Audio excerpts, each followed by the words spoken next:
One day, suddenly, several of the planet's plants and animals transformed into monsters. At the same time, invaders began emerging from other dimensions, plunging the world into chaos. It would have been the apocalypse if not for the guilds, groups of heroes with special powers responsible for confronting these threats. At that moment, one of these teams was facing a boss called Gotar. The gigantic Capron landed a direct hit on the team's tank, Wang Junho from the Karos Guild. He had no idea the creature was that strong and could barely hold back the monster's massive axe. By the second strike, he already knew he wouldn't be able to block it. Before he was hit, however, the team's support Jihen stepped in front and defended the attack using his bracelet. Right after, he ordered the mage to act. The mage, Yin Sheng, cast a powerful burning thunder, hitting the boss dead center. Smoke filled the area, and she believed the fight was over, except Gotar was still alive, practically undamaged. The creature rushed her to retaliate, but Jihan pushed her out of the way before she could be struck. At that moment, he realized the spell had done next to nothing, but at least it had bought them time. The team's main damage dealer, Li Mia, seized the opportunity and used her rapid slash, forcing the monster to its knees. Then, the guild leader Qin Yuntai finished the battle with his meteor break technique. Thus, another boss was defeated by the Karois Guild, the #1 and, until then, undefeated guild. Curiously, Jihan had also been one of the founders of the Karos Guild, alongside Yuntai, or rather, he had been, until he was kicked out. On a rainy day, he simply received the news that he was out of the guild. Checking his bank account, he saw he had only 10 million won. After working like a slave for 7 years, that was the entire reward he would receive. Everyone said he hadn't done enough, that he lacked the necessary basic training, that he was weak, and that the guild no longer needed him. To them, Jihen's story ended there, but only within the Karos Guild. He knew his journey wasn't over yet. That was when he activated his unique skill, sampling, a mysterious ability that triggered randomly only in special situations. After spending a week looking for a new guild, he found the Diversion Guild. The exact moment he arrived there, the skill activated, revealing a 99% probability that the guild would become one of the greatest in the world if Jihan joined it. Thanks to sampling, he could see probabilities and choose the path with the highest chances of success. With this, he was certain he would achieve far more success than the Karois Guild itself. Meanwhile, at the Diversion Guild headquarters, the power was out, and the poor guild leader would have to eat her instant noodles cold. When Jihan opened the door, she gasped in surprise. He simply said he wanted to join the Diversion Guild, and immediately fell face first onto the floor from sheer exhaustion. When he woke up, he met Sihu, the master of the Diversion Guild. She found his ID and asked if he was Yu Jihan, while also confirming he came from the Karos Guild. In her eyes, it made no sense for someone from such a massive guild to want to join a small one like hers. Jihan then explained everything that had happened. Even so, Sihu commented that with his experience, it would be easy to join a much larger guild, and asked why he was insisting on hers. Jihan knew it would be difficult to explain the truth. If he told her about his ability to predict probabilities, no one would likely believe him. Since he hesitated to answer, Sihu decided to talk about herself. She removed the headphones that hid her large ears, revealing she was a half-elf. After the dimensional invasions, the world came to know several different races, and elves were among the most famous. Sihu explained that she carried the blood of those elves who had once massacred other elves, and asked if that changed his opinion. Did he still want to join the guild? Jihan realized she was trying to scare him, but she was the one who actually seemed nervous. He replied that he had nothing against elves. He had encountered some before, and never considered them much different from humans. Discrimination simply wasn't part of how he viewed the world. With that, Sihu replied that she would think about it and get in touch later. But at that exact instant, the staff on her desk began reacting on its own. A wind spirit, which had remained dormant for 12 years, suddenly awoke and chose Jihan. A massive pillar of light shot through the skies, and Sihu immediately realized what had happened. The spirit had just formed a contract with him. In that moment, Jihan obtained an extremely rare power. There are heroes capable of forming contracts with special beings to use their powers, known as spiritualists. Among them are the famous mist spiritualist, Luca Harrison, the sea spiritualist, Morosi Soifua, and the sand spiritualist, Abubakar. Each of them possesses power equivalent to an entire guild. Now, a new existence of that caliber had just emerged. Jihan became the new wind spiritualist. Later, Siho quickly explained what had happened. Jihan asked if he had really formed a contract with a spirit, without even realizing it. She told him that the wind spirit, Sylph, had previously contracted with her late mother. Not knowing how to handle it, Jihan said he would return the spirit, and asked if there was any way to cancel the contract. Siho replied that it was already too late. Once a spirit chooses its master, the bond remains until death. Left with no other option, Jihan asked what he should do from then on. Sihu replied that he had passed the test and asked if he was going to run away from the guild now. He assured her there was zero chance of him joining any guild other than Diversion. She was satisfied and said that over time, she would teach him how to use Sylph's power. Even so, Jihan suggested they test that power immediately in a monster area, known simply as an MA. These areas are locations where monsters constantly appear, classified from Class 5 to Class 1. The lower the class, the more dangerous the monsters. The Class 5 area was located in Bachan, and that was where they headed. On the way, Sihu showed some nervousness while holding her staff. half. Jihan noticed this and discovered that it was her first time entering a monster area since her academy days. In disbelief, he asked why she hadn't told him earlier that she had practically no combat experience. Embarrassed, she replied that she was the guild leader and hadn't wanted to admit it. So, Jihan took the lead of the mission. The monster area was completely destroyed due to the massive number of creatures spawning there. Checking the database on her phone, Sihu found out that the most common monster in Bushin was the cockatrice. According to the news, about 2 weeks prior, a truck loaded with chicks had overturned nearby. The animals ended up entering the contaminated area and transformed into those creatures. Jihan thought they would be the perfect opponents for training. Even knowing they were stepping into a battlefield with only 2 people, he decided to move forward. In that situation, he would have to take on both the role of the tank and the damage dealer. Shortly after, Sihu spotted a cockatrice devouring the head of a fallen hero. The creature looked like a bizarre mix of a chicken and an extremely fast predator. Even though it was a class 5 monster, they were outnumbered. Jihan decided to hold the front line while Sihu prepared her spell from the rear. The cockatrice lunged with its claws, but he blocked the attack with ease. At that exact moment, Sihu finished casting her wind arrow. The spell hit the creature head-on and defeated it in a single blow, making that first test much easier than they had expected. Sihu replied that it might not look like it, but she had graduated as one of the top students in the academy. The real problem arose when 3 more monsters appeared behind Jihan and attacked simultaneously. Without panicking, he activated his sampling skill. Looking for an escape route, the skill indicated he had an 82% chance of escaping if he ducked at that exact moment. He followed the guidance and managed to dodge perfectly. The 3 creatures ended up crashing their heads into one another. Taking advantage of the opening, Jihan activated wind acceleration and dashed so fast that he slashed the necks of all 3 monsters before any of them could react. Seeing that, Sihu was completely astonished. She couldn't understand how someone who had awakened his powers just a day ago could fight like that. While she was still trying to process what had just happened, Jihan was already gathering the loot dropped by the monsters. In his opinion, that test wasn't even proper to measure his strength, since everything had been way too easy. However, he had barely finished that thought when a much larger creature suddenly emerged, leaping towards Sihu. Fortunately, Jihan managed to save her at the last second. Terrified, she asked why such a monster existed in a level 5 MA.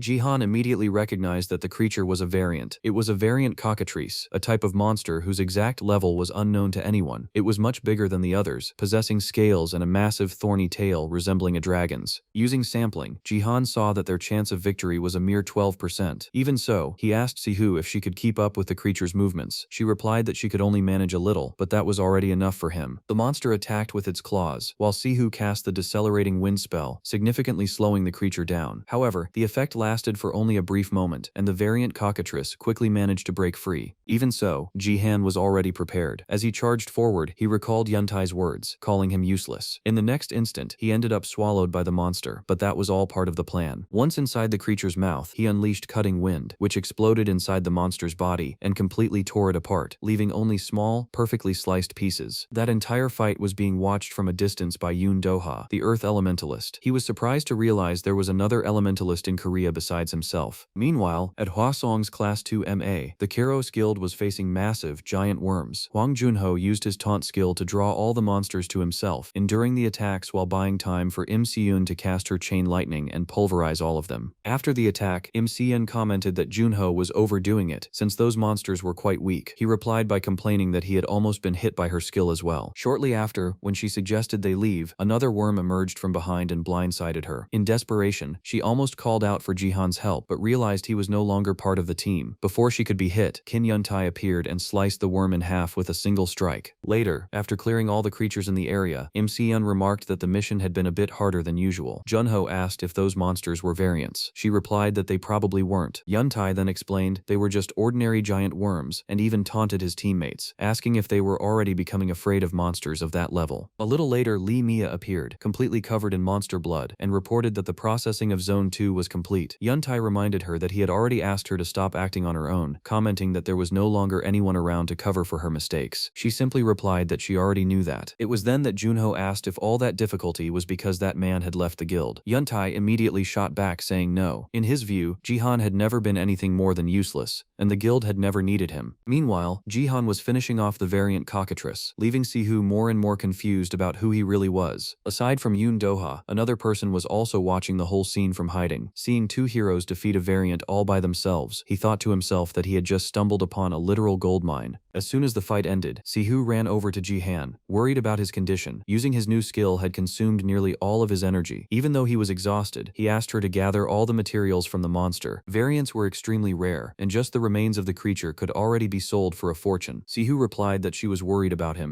and called him an idiot. Shortly after, she realized there was way too much material for just 2 people to carry. It was at that moment that a man appeared offering help. He introduced himself as Jang Same, an employee of the monster processing company Mondang. Jihan explained to Sihu that companies like Mondang specialized in collecting and processing monster byproducts. Even so, he asked why a businessman would be in a level 5 MA of all places. Sime replied that the company was still new, which was why he had to do this kind of groundwork himself to survive. He then asked if they could leave the processing of that variant cockatrice in Mondang's hands. Sihu commented that he had shown up at the perfect time. Jihan, on the other hand, felt there was something off about the man, but decided to let him perform the evaluation. While examining the carcass, Sime was impressed by the quality of the cuts. According to him, such clean work would make that material worth a lot of money. Hearing this, Sihu got excited and said they could finally afford a new office for the guild. Meanwhile, Jihan was thinking about something else. The money from the sale didn't really matter to him. The real prize was a magic crystal that only formed inside variant monsters. That was the item that was truly worth a fortune. It was then that Jihan noticed Sime was trying to steal the crystal. Before he could act, the concrete ground around him was controlled and closed in on his body, pinning him down. Desperate, Sime begged not to be killed and said he would return the crystal immediately. At that moment, a voice echoed, saying that businessmen were all the same and that the man had some nerve trying to steal someone else's loot. The one who appeared was Yoon Doha, the famous earth elementalist. He looked at Jihan and asked if the kid really thought he could keep the magic crystal. Upon recognizing him, Sihu was shocked and asked what someone so famous was doing there. Without hesitating, Jihan grabbed the magic crystal and declared that the item belonged to the Fun Guild. He then stared down Yoon Doha and asked if a Class 1 hero really intended to steal another guild's spoils. Yoon Doha replied that he was merely following orders from the Hero Association. According to the mission he had received, he was the one responsible for capturing that variant. Jihan, however, shot back that he didn't give a damn about his problems. Despite his firm response, he was internally apprehensive, as his sampling skill showed that his chance of winning that fight was 0%. In the blink of an eye, Doha appeared behind Jihan and slammed his head against the asphalt. He then warned that it wasn't a request, but a warning to the young apprentice elementalist. Meanwhile, Sime could only think about how unlucky he was to cross paths with that exact man. Yoon Doha was the leader of one of the top 5 guilds in Korea, the Dice Guild. Moreover, he was the only earth elementalist in the world, known by everyone as the Earth Dragon. Worried, Sihu demanded that Doha get away from Jihan, but he replied that she had better stay quiet too, or the boy would die. From the sheer pressure emanating from his power, Sihu realized that it was no empty threat. Even so, Jihan reacted. He used Night Blast, creating a powerful gust of wind that blew Doha away. The hero managed to stop himself using an earth pillar and grew intrigued, thinking that the kid had actually pulled something off. In reality, the moment his head was thrown toward the ground, Jihan had discreetly activated the wind to cancel out the impact and completely reduce the damage. Furthermore, he hid his element so his opponent wouldn't notice his skill before he countered. Doha smiled and thought the kid was much more interesting than he had imagined. Jihan, however, checked his sampling skill again, which indicated a terrifying result. If he continued to use elemental magic in that fight, he would have a 95% chance of dying. He had already poured all his remaining mana into that single attack, and yet it hadn't dealt any damage. The difference in power was absurd. After all, he was facing a Class 1 hero. Doha then said that since they had both traded first blows, it was time to start round 2. But instead of attacking, Jihan simply tossed the magic crystal to him and declared his surrender. Surprised, Doha asked what kind of man would do such a thing. Jihan replied that his goal had only ever been the magic crystal. Since he no longer had the item, there was no point in continuing to fight. Besides, Doha couldn't ignore the surrender decree, stipulated under Article 38, Paragraph 9 of the Hero Law. Doha chuckled and said he just wanted to have some fun. At that moment, several Hero Association helicopters landed in the monster area. One of the staff members asked why he always insisted on acting alone. Doha simply replied that the mission was already over and told her to stop complaining. Before boarding the helicopter, he looked back at Jihan and said that the two of them would still decide who the true winner of that fight was. He then asked for his name. Jihan replied that he was a member of the Fun Guild. Hearing this, Doha recommended that he take the Class 4 promotion test and said he could provide an official recommendation. Without understanding the reason, Jihan asked why. Doha simply replied that he just felt like it. When the helicopter finally took off, Doha asked the staff member to arrange letters of recommendation for both that boy and the girl from the guild. She explained that it wasn't possible, since the test was scheduled to take place in just 2 days. Furthermore, the Fun Guild hadn't even been officially verified yet. It was then that she noticed a curious detail. Doha's arm was cut. He looked down at the wound and merely smiled, saying that the fight had been truly fun. Later on, Sime began to apologize for what he had done. Jihan snapped back that he would rather give him a beating than listen to an apology. Even so, Sime begged him to listen first. Since he had overheard the conversation about the Class 4 promotion test, he believed the two of them needed to swap out their gear before participating. Jihan's sword was terrible, and the rest of their equipment left much to be desired. If they entered looking like that, the result would be a disaster. He then mentioned that he knew a specialized workshop and promised that, after taking them there, Jihan could punish him however he pleased. Having no real reason to refuse, the two followed Sime to the designated workshop. When they opened the door, there was no one there to greet them. Shortly after, a short blacksmith finally appeared. Seeing his appearance, Sihu immediately believed he was a dwarf. Dwarves are a race famous for producing top-tier weapons that can reach S rank, being widely considered the best blacksmiths in the world. She commented that it was her first time seeing a dwarf. Jihan replied that he had never seen one either. While the two were admiring the supposed dwarf, Sime simply bolted and ran away. It was then that the blacksmith revealed the truth. He wasn't a dwarf at all, he was just a short Korean guy. To prove it, he pulled out his ID. The document was real. The only difference was that the photo showed a 27-year-old man, looking much younger and clean-shaven. Confused, they asked if this was a case of identity theft. Jihan even commented that he should report the man to the police, while Sihu complained that Sime had managed to trick them once again. Ignoring all the commotion, the blacksmith asked to examine Jihan's sword. After observing the marks left on the blade, he asked if Jihan was an elementalist. Surprised, Jihan wanted to know how he had figured it out. The blacksmith explained that a first-class professional can identify a user's class just by analyzing the marks left on a weapon. According to him, that sword couldn't withstand Jihan's element. He then asked for a moment and came back carrying another sword. According to him, that was the perfect weapon for an elementalist, the sword that embraces the elements, named Nam Hoyal. Hearing the name, Sihu asked if that wasn't also the blacksmith's own name. After that, time passed quickly. The 2 days flew by, and Jihan never ran into Sime again during that period. When they finally arrived at the location for the Class 4 promotion test, Sihu felt a bit intimidated by the massive number of participants.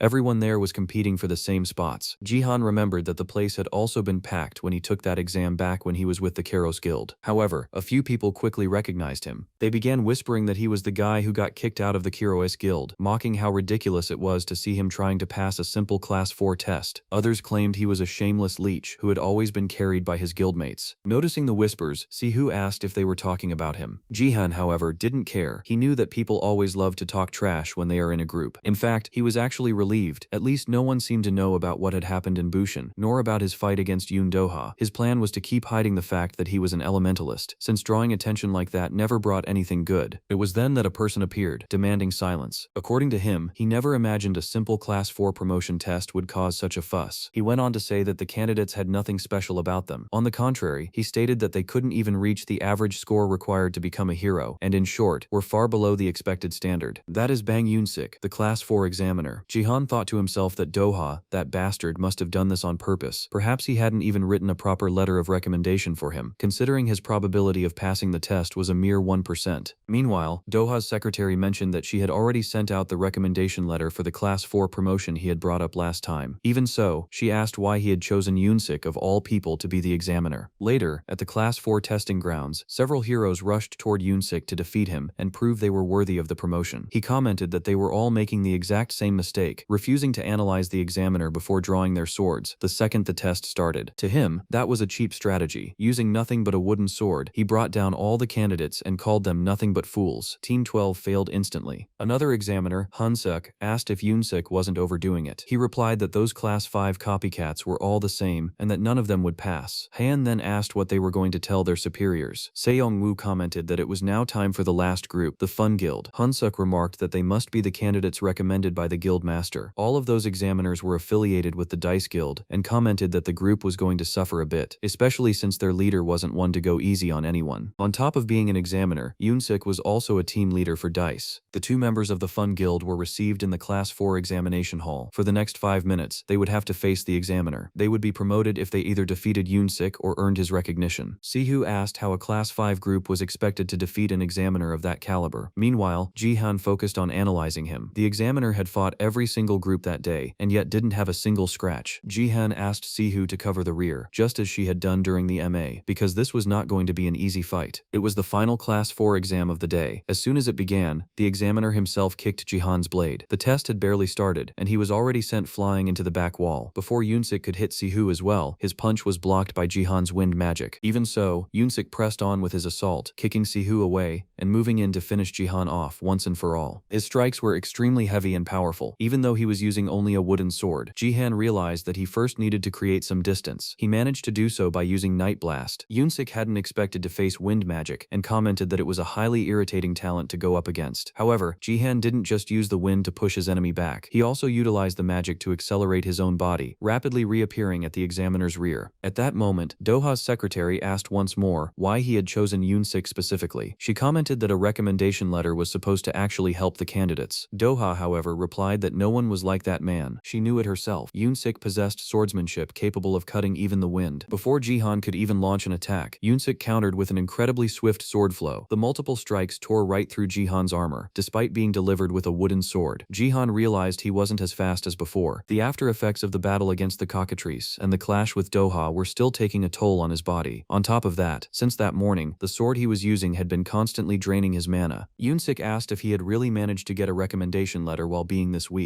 At that instant, Sihu tried to save her friend. Her wind blasts were easily dodged by the examiner, but they served to buy some time. She realized she couldn't keep hiding behind Jihan forever. She needed to muster up her courage. Yoonsik asked why they didn't just back down and forfeit the test for the day. Sihu replied that she was no fool. She was the master of the Fun Guild. Noticing her ears, Yoonsik asked if she was an elf. He then commented that, at the end of the day, she was just a mage and stood no chance challenging a swordsman like him. Before Saho could even finish casting her spell, Yoonsik was already slashing through everything around him, but elves could hear the flow of mana. Thanks to this, she dodged every single slash unleashed by the examiner and shot back with a wind arrow, which was easily deflected. Except that wasn't the only attack she had prepared. Sihu had cast 5 spells simultaneously. Yoonsik deflected them all, but he hadn't anticipated a 6th wind arrow. In fact, there was one more. It was a 7-fold casting. The 7th spell was a decelerating wind that bound his legs. Yoonsik admitted that he had been caught that time. Sihu believed that, trapped like that, even an examiner would go down. Yoonsik praised her strategy, saying that closing the distance and trapping him in a limited space had been an excellent move. The problem was that she was still far too slow. In an instant, his sword was already pressed against her neck. The examiner asked when Jihan was finally going to attack. Jihan replied that the one losing today would be Yoonsik himself. At that moment, he realized the sword wasn't absorbing his mana. In reality, he was the one wasting his energy. He needed to compress his own mana. So, he concentrated everything into a single strike and unleashed Windblade. Meanwhile, at the Kiros Guild headquarters, a secretary was handing over the report on Qin Yuntai's team. The guildmaster, Youngsup, asked if Kang Wu, the man he had sent to replace Jihan, was adapting well to the team. The secretary replied that the evaluations indicated he was still in the adjustment phase and seemed quite unstable. Even so, Youngsup stated that Yuntai would eventually stabilize because Kang Wu was much more useful than Jihan. Shortly after, the secretary commented that he also had news regarding Jihan. According to the information, he had participated in the promotion test for rank 4. Youngsup asked indignantly if that trash had really done that. After all, he wouldn't be able to get a recommendation letter anywhere. The secretary replied that, in fact, he actually had, and the letter had been written by Yoon Doha. At that exact moment, Jihan unleashed the wind blade. The blow not only knocked down the examiner, but also broke his wooden sword. Unable to continue fighting, Yoonsik acknowledged his defeat. While recovering, Yoonsik kept wondering how that kid had managed to get a recommendation letter. In the end, he realized that Doha had sent him specifically on purpose. Later, while resting after the test, Sihu asked who the hell Jihan really was. He had adapted way too quickly to elemental magic. Jihan replied that he couldn't explain it either. He just felt that he had gotten much closer to elemental magic during that battle. He then began to think that perhaps Doha had planned the whole thing, and for that reason, recommended him to face Yoonsik. Even so, Jihan praised Siho, saying she had also done very well and drawn a lot of attention during the combat. They had managed to pass the practical exam somehow. Now, only the interview was left. As the previous group walked out happily, chatting amongst themselves, the Fun Guild was called to enter. The panel of judges commented that the team had shown great preparation and that the combat test had been quite interesting. One of the judges said that if no one else had a differing opinion, they could be promoted. But one of the judges from the Warriors Guild, Lee Dongho, said they could be disqualified. According to him, the tank hesitated too much, and because of that, they would panic when their teammates were attacked. He claimed that a team like that was not at a rank 4 level and called it ridiculous. The other judges commented that, in that case, the previous guild had also failed their promotion, and at this rate, no one would end up being promoted. While waiting in their seats, Jihan and Sihu realized that they were saying all of this out loud on purpose, as if it were a warning. One of the judges asked if they had been the only team to pass the combat test. He said that was truly impressive. Jihan replied that they were being too kind and that, in reality, they just got lucky. Sihu thanked them. The judge went on to say that they had faced the examiner with only 2 members, which was was highly impressive. Perhaps they didn't even need to take the interview. At that moment, Dongho asked to see the lady's ears, saying her hairstyle seemed to be hiding something. When Sihu pulled her hair back, she revealed she was a half-elf. Dongho commented that he thought she was a pure elf, but said that would do. The other judges reacted immediately, saying that was absurd. Dongho apologized and claimed he had done it out of habit, without realizing. Jihan was already losing his patience, thinking about that son of a bitch, but Sihu said it was fine. He took a deep breath and tried to calm down. Of course, Dongho noticed he had rattled him and decided to take advantage of it. One of the female judges asked if Sihu's father worked at a monster research institute. She replied yes. Afterward, the judge asked Jihan if they had recently hunted a mutant cockatrice. She commented that a new guild, formed by only 2 members, was advancing remarkably fast. However, Dongho interrupted again and asked the half-elf lady to excuse him. He said that, in his 10 years as a hero, it was the first time he had seen a half-elf found a guild. He then asked which side she would choose if South Korea went to war against an invading group of elves. Sihu hesitated to answer. Before she could say anything, Jihan stated that he could no longer listen to that kind of question. He then asked if that was how the Warriors Guild educated its members. From the very beginning, they weren't interested in the promotion and had only been attacking the guildmaster the entire time. Dongho replied that he was the interviewer, and it was up to him to decide how to conduct the interview. The judge, sitting in the middle, asked them both to stop. Jihan replied that he would rather give up on the promotion than watch the guild be humiliated like that. However, Sihu did not want to give up on the promotion. Before they could resolve the situation, the 2 of them ended up being kicked out of the room out of nowhere. Later, back at the guild, Jihan apologized because they had failed the test on account of him. Sihu replied that it was okay. In fact, she was grateful because that was the first time someone had stood up to defend her. Even so, Jihan asked why, if she was saying that, she kept refreshing the exam website without stopping. She replied that she just wanted to see who had passed. Jihan apologized once more. After one more F5, the list of those who passed was finally released. The 2 of them stared at the screen in disbelief. Meanwhile, the female judge asked Dongho what he was thinking. Another judge commented that he didn't know if this would end well. Dongho replied that everything would be fine. He apologized for the commotion earlier and admitted that he had indeed provoked the 2 of them on purpose. He said he was particularly curious to see just how much they could grow. Deep down, however, he thought that those arrogant bastards could climb as high as they wanted because he would make sure to destroy them himself once they reached the top. On the website, the results showed that the Fun Guild had been approved for promotion to rank 4. Later, in Gyingdo, a rank 2 AM Animal area was being explored by a group that was welcomed by a massive fan club. It was none other than the Karois Guild. Hyuntae was greeted by the screams of several female fans. While the security guard tried to push them back and ended up getting shoved himself, Hyuntae walked past him, saying he appreciated everyone's support, but they could get hurt and it was better for them to watch from afar. The fans began to scream even louder, gushing over how kind he was. As soon as the guild entered the AM, Hyuntae commented that those people were so annoying it made him sick to his stomach. Lee Dongho noted that there were far more people than the day before, and said he had no idea how everyone had found out about the schedule. Meanwhile, another member began to mock the appearance of the women outside. It was Kang Woo, Jihan's replacement, who was now part of Hyuntae's team. He asked what type of woman Hyuntae preferred. Hyuntae replied that he liked beautiful ones. Kang Woo said he would bring some beautiful girls for him that weekend, and suggested they all go to a club. Im Seun asked if that clueless guy could at least shut his mouth in front of women. Kang Woo replied that she could come along too, because several models were interested in meeting her. He said they could all go to the club together. She replied that it was utter nonsense. Even so, Kang Woo insisted, saying he also knew several handsome guys. Deep down, he thought Im Seun was easy to convince, and that all it took was some smooth talking to get her to buy into it. The only one he couldn't understand was Lee Mia, because she was much harder to handle. Shortly after, the group encountered another team inside that monster-infested zone. The leader of the other guild asked where their shield bearer had gone. It was that Jihan guy, wasn't it? Hyuntae replied that he had left the guild a long time ago, and introduced Kang Woo as the team's new support. The leader of the other team commented that it was a shame. He said that when Jihan was still part of the group, about a year ago, he had done them a huge favor. What that boy managed to do during that mission was no joke. He still remembered it to this day. It was unbelievable how Jihan had such great skills, even while carrying all of the team's equipment. Finally, he commented that if Jihan hadn't found another guild yet, they could pass along his contact information. He would be happy to hire him. After that, he wished Hyuntae good luck. Later, Kang Woo asked if that Jihan guy was really all that. From what he had heard, he only dragged the team down. In his opinion, people had to be overestimating the kid. Without answering, Hyuntae simply ordered them to hand over his sword quickly. At that exact moment, a gigantic, bug-eyed creature charged at the group. Hyuntae wielded his massive sword and sliced the monster in half, while thinking that Jihan kept showing up all the time, even after leaving. Meanwhile, another region was being completely evacuated because it had transformed into an AM. People were running away with their children, many without even grabbing their phones or wallets. The situation was truly an emergency. Jihan and Sihu arrived at the scene to deal with a rank 4 AM. The monster was a massive saber-toothed tiger that had transformed into into a monstrous creature. As soon as they found the animal inside a cramped building, the fight ended quickly. Two of Sihu's wind arrows struck the monster, opening a window for Jihan to cut the tiger in half. Sihu commented that, although it was still early for them to face a rank 4 monster, it had been much easier than she imagined. Jihan explained that the cockatrice they faced before was different because it was a mutant. After the battle, Sihu asked how they would get that corpse down to the first floor. Jihan replied that they would need to call a company that specialized in processing monsters. It was then that, suddenly, the two of them heard a voice crying out for help. It was strange, because the entire area had already been evacuated. The problem was that Jihan recognized that voice immediately. It was Sime, from the Mondang company, who was being attacked by a saber-toothed tiger. After they defeated several monsters, Sihu commented that it was a good thing they had found him there. It must be fate, right, Sime? Embarrassed, Sime apologized. He said that on that day, he had a stomachache and had to run off. Jihan replied that they could forgive him. After all, thanks to him, they got great equipment. Sihu, however, said he was being way too soft and that the sucker deserved much worse. So Jihan suggested that, since everyone was already there, they could sign a contract for monster processing. Despite starting off on the wrong foot, the company's skills were actually very good. Sime asked if he was being serious. Upon receiving confirmation, he accepted on the spot and told them to leave all the corpses to him. As soon as he ran off to retrieve the bodies, Sihu commented that he might end up trying to screw them over again. Jihan replied that it was fine. They needed someone like Same at that moment. After all, he was the one who had also harvested the cockatrice ingredients. Now they just had to take care of the rest. Before they could move on, someone started shouting into a microphone, demanding that they stop hunting those innocent creatures. According to her, all creatures were living beings and deserved respect. That group was the UNPC, the National Union for the Protection of Creatures. They advocated that monsters should coexist with humans, just like plants and animals. They also accused heroes of discriminating against those lives simply for being creatures, and they often caused a lot of trouble near monster zones. Sihu asked if Jihan agreed with them. He replied that of course he didn't. It was complete nonsense. In his mind, he wanted to see if those protesters would keep saying the same thing if they witnessed heroes being killed by monsters right before their very eyes. A few members of the UNPC managed to break through the police barricade and rush toward Jihan and Sihu, who were the only heroes present at the scene. When they saw the body of the saber-toothed tiger, they began to lament, calling it an act of cruelty. Then, they asked how they dared call themselves heroes after doing something like that. To them, the two of them were nothing but murderers. Jihan found it extremely irritating. Worst of all, since they were ordinary civilians, he couldn't simply retaliate. As a hero, he had responsibilities and could not attack civilians. It was then that Yoon Doha appeared, asking if they could get out of the way because he needed to talk to that kid. The protesters asked who he thought he was. Jihan replied that he was precisely the type of person they would hate the most. Without wasting any time, Doha raised a massive wall of stone to hide what was happening, and said he just wanted to exchange a few words. Some people called him the Earth Dragon, others the Joker, or even the Earthquake, but according to Jihan, the nickname that suited him best was Demon. Before starting, Doha even adjusted his glasses using his middle finger, completely provoking the UNPC protesters, who were left in shock by his attitude. Jihan wondered to himself why this guy always showed up out of nowhere just to cause trouble. Doha then said it was time for them to go back to the hell they came from. Next, he summoned his earth elemental, Mumu, a massive creature made of mud and earth. The giant extended a tongue of mud that bound all the protesters at once. One of the heroes present asked if he was really allowed to do that. Jihan thought that, technically he could. After all, Doha had immobilized everyone without hurting anyone. His control over magic was absurd. After that, Doha approached Jihan, apologized for keeping him waiting, and mentioned he heard that he had passed the promotion exam. He also congratulated him. Jihan replied that he only managed to pass thanks to him. After all, he had been set up to face that super merciful examiner. Doha asked if he was talking about Yoonsik, that hothead. In Jihan's head, he had almost died in that fight. Even so, Doha commented that he seemed a lot stronger now. Because of that, he was curious to find out which of the two of them was stronger at the moment. Jihan asked if he had shown up just to say that. However, as they were talking, other heroes began to approach. The press also appeared, wanting to know why Doha was in a rank 4 area and why he was talking specifically to those two. Realizing that this could draw too much attention, Sihu commented that the situation didn't look good. Doha agreed. He said there were too many people there and suggested they go talk somewhere else. Sometime later, they arrived at a massive building that was still under construction. The staff greeted Doha normally, and Jihan realized that the place was the headquarters of the Dice Guild. There were dozens of workers just on the building's renovation. Doha explained that they were expanding the underground training ground and and asked for a little patience regarding the noise. However, as soon as they passed through the main entrance, all sound vanished completely, swallowed by a gigantic magical barrier. Sihu was impressed. She commented that covering an area of that size with a barrier must have cost a fortune. It was exactly what was expected of a major guild. Jahan asked if it was really that complicated to build. Saya replied that it was. She estimated that the construction and the barrier had cost at least 20 billion won. Jihan was stunned, having never imagined a guild could spend that much money. At that moment, a female employee of the Dice Guild thanked them for recognizing the value of the barrier. She introduced herself as Park Jae-gyung, the vice leader of the guild. She commented that Sihu truly understood the subject, since she had practically guessed the exact investment amount. Jihan asked if she really was the vice leader, Jae-gyung. Sihu admitted that she had thought she was just a secretary. Doha called her secretary Park and asked if she remembered the fun guild from last time. He then asked her to prepare a room to welcome them. She replied that she would do so immediately. Right after that, however, she shot an irritated look at Doha and complained that he was supposed to be keeping up with his schedule, but had simply vanished for the entire day. Doha replied that he was the guild leader and told her not to speak to him that way. Jae-gyung snapped back that he didn't even look like a leader when he acted like that. While watching the argument, Jihan thought to himself that even with a magical barrier isolating all the noise from the outside, this place was still incredibly loud. Later, inside a private room, Doha asked why Jihan thought he had brought them there. Jihan replied that it was obvious. It all had to do with his elemental. Without saying another word, Doha summoned Mumu again. This time, however, the elemental appeared in the shape of a dog, completely different from the gigantic creature from before. Mumu explained that he was helping with the building's construction and said, quite simply, that he was busy. Doha replied that it would be quick because they had guests. Little Mumu just stared at the two of them. Upon seeing him in that form, Sihu found the elemental absolutely adorable. Doha asked why Jihan didn't call forth his own elemental. In response, Jihan summoned a sphere of pure wind. Doha commented that it was just as he expected, a wind elemental, and asked if it had a name. Jihan replied yes, its name was Sylph. Doha then explained that it was precisely because of Sylph that he wanted to meet him today. He explained that up until then, the only elemental discovered in the country was Mumu. In his 17 years working as an elementalist, he had never seen another. He had also analyzed Jihan's hero record, but found no information indicating he was an elementalist. The only thing that caught his attention was the fact that he had left the Karois Guild and joined the Fun Guild, but concluding that he got an elemental because of a new guild made no sense. Therefore, he asked how Jihan had managed to form that contract. Sihu stepped forward and explained everything. She told him that Sylph had a contractor before Jihan, her mother, Erna, the elemental's former contractor. After hearing the whole story, Doha commented that no one would have ever guessed someone would end up inheriting Erna's elemental contract, because that had never happened before. He himself believed that when a contractor died, the elemental disappeared with them. Apparently, there were still many things they didn't understand about these creatures. Even though he mentioned he still had a few doubts, Doha decided to get straight to the point. Sihu asked if that wasn't everything he wanted to know, but he replied that there was still one more thing. As the leader of the Dice Guild, he wanted to buy the Fun Guild. The offer was 20 billion won for 100% of the guild's rights. Sihu was caught off guard and asked if he was being serious. Doha replied that he would never joke about an offer like that, and could even increase the amount if they felt it was too little. He said they could continue with just 2 people, as they currently did, or recruit one more hero if they wanted. He also promised to personally teach Jihan about elementals, and guaranteed he wouldn't interfere in the team's decisions. He then asked how they liked the proposal. Sihu admitted it was a great offer, but everything had happened so suddenly. Doha replied that he would give them some time to think about it, but the sooner the answer came, the better. However, Jihan rejected it immediately. He said they would never sell the guild. Sihu was completely shell-shocked. There was no better word to describe her reaction. Later, Same walked out of the building asking what had happened. He mentioned he had finished cleaning everything up, and when he returned, Jihan had vanished. He also asked why there were still people tied up out there, because he wanted to show them an incredible discovery he had made. At that moment, Doha commented that if money was the problem, he could raise the offer. Jahan asked if those 20 billion won were the value of the magical barrier, because that wasn't anywhere near enough. He said that, just like Dice, Fun would also become a major guild. Sihu started shaking Jihan, asking why he was making all the decisions by himself like that. Meanwhile, Doha just laughed at the situation. He asked if Jihan truly believed a guild of only 2 people could turn into a major powerhouse. It sounded like pure arrogance. Jihan replied that it wasn't arrogance, it was confidence. Doha thought to himself that this kid really was interesting, so he dropped the offer. Sihu still complained that she wanted to discuss the proposal before a final answer. Even so, Doha said that since they had already come all this way, he wanted to give them something. Park Jae-gyung then appeared, carrying the magic crystal of the mutant cockatrice cockatrice they had encountered previously. Jahan asked why they were returning the crystal. Doha explained that the association had already finished all its research and no longer needed it. Furthermore, as the most experienced elementalist, he wouldn't do such a thing to a fellow colleague. Jahan was very grateful and accepted the gift, but asked why he was being so generous. At that exact moment, as he held the magic crystal, Sylph contacted him. Doha explained that elementals could grow by consuming the energy of magic crystals and advised Jihan to always collect them. If he kept doing so, Sylph would be able to materialize a physical body, just like Mumu. While listening to the explanation, Jihan noticed that, inside that sphere of wind, Sylph was actually beginning to manifest. At the South Korea branch headquarters of the International Creature Protection Union, a clerk reassured a woman, saying they would capture her cat safely, now that it had transformed into a creature. Meanwhile, another employee asked when the next volunteer work would take place. The answer was that it would probably happen on the 21st of that month. The two commented on how touched they had been last time, when an elderly lady hugged them. They said everyone was very kind and even shared those actions on social media. The Creature Protection Union ran shelter campaigns for the elderly and distributed meals to those in need. Their mission was to convince the population that creatures were not just a threat. At that moment, a roar caught everyone's attention. It was a saber-toothed beast captured alive. An employee commented that it must be hungry and said it was feeding time. A volunteer went to fetch something light for it to eat. The food was an elderly woman who was tied up inside a closet. They noticed she was still alive and even remarked that she was quite energetic for an old lady. Shortly after, she was thrown into the cage and devoured by the monster. The volunteer smiled and commented that the animal was cute while eating. She then asked if she should bring all the elderly people over there. The employee replied no, because she didn't want to make the creatures too fat. That was when the manager of the ICPU's Korean branch in Minsu arrived with a huge smile on his face. He announced that he had brought some beautiful children and said they were in the building next door in case anyone wanted to see them. He then asked for everyone's attention because he had another big piece of news. The project developed by a partner was finally completed. He then drew a strange weapon and reminded everyone of the cockatrice recently found in the Bushin MA. He explained that they had managed to create a variant using the magic crystal, but its stability was very low. The body deteriorated quickly, and it was also impossible to control the creature properly. Now, however, everything would be different. Minsu fired that weapon at the caged saber-toothed beast. Immediately the monster grew, became even more powerful, and took on a much more terrifying form. The employees began to applaud and celebrate, saying that the creature looked beautiful. Later, back at the saber-toothed area, which was still in operation, Sihu commented that that day they had even installed a protective barrier to keep protesters out. Jihan replied that, after all the previous chaos, they realized it would be impossible to deal with the monsters, while people kept disrupting their work. Suddenly, Saim appeared behind Jihan, asking where he had gone. Jihan asked if he was okay. Saim replied that of course he wasn't. He said Jihan had told him to collect the saber-tooth materials and then simply vanished. Jihan apologized. Despite being a bit annoyed, Saim soon flashed a smile and said they were going to lose their minds when they saw it. He revealed that all the cockatrice ingredients had been sold for over 500 million. Since it was the first variant of the creature ever discovered, they managed to sell everything for an absurd price. Sihu commented that she knew he would get the job done. Saim replied that it was obvious, because everything that fell into his hands turned into money. After that, Saim decided to talk about his commission. He explained that he normally charged 10% for the collection and sales service. Jihan immediately countered that he would only pay 4%, no negotiation. Saim complained that it was practically extortion, and reminded him that even in the standard collection market, the percentage was higher. Jihan repeated that it would be just 4%. Saim tried to push it up to 8%, but Jihan stood firm at 4%. Having no other choice, Saim ended up accepting the offer. Saim complained that Jihan couldn't just end the negotiation by himself, calling him way too money-grubbing. Sihu asked what the two were doing, but ended up getting distracted by a different kind of mascot. A giant hamster walked past her, drawing everyone's attention. Everyone was impressed by the heroine accompanying the animal. It was Min Yuri, a tamer from the Snowflake Guild. She was famous for going around solely to hunt saber-tooth beasts, though no one knew exactly why. Sihu commented that the tamer was really cool. Jihan, on the other hand, told them not to waste time there. He explained that Yuri was an expert in hunting saber-tooth beasts, and, if they took too long, she would end up taking them all before they could. Suddenly, the giant hamster approached Jihan with a curious look. It began to sniff him and right after, opened its mouth wide right in his direction. Min Yuri told him to stay still, as there was no danger. Through his sampling skill, Jihan already knew that the chance of the animal attacking him was less than 2%. In the end, instead of a bite, he just received a massive lick across his face. Yuri commented that it was very strange. She never imagined Chilla would show interest in someone else like that. She introduced herself, and Jihan replied that he was part of the Fun Guild, also introducing Sihu as his master, all while continuing to get licked by the hamster. She asked if he raised any hamsters at home. Jihan replied that he had never owned any pets. Yuri found that even stranger. Right after, Saim made sure to politely introduce himself. He said he was the manager of the Mondang company, which specialized in dismantling and selling monsters, and offered offered assistance if she ever needed it. Yuri replied that everything was under control. At that moment, Chilla decided to approach Saim in a much more aggressive manner and practically swallowed his head. The people around began to whisper. They couldn't understand why Yuri was talking to another guild. She had always been known for being extremely cold. Some also noticed that those people were the same ones who had just finished talking to Yoon Doha. Realizing they were drawing too much attention, Jihan noticed a crowd was starting to form.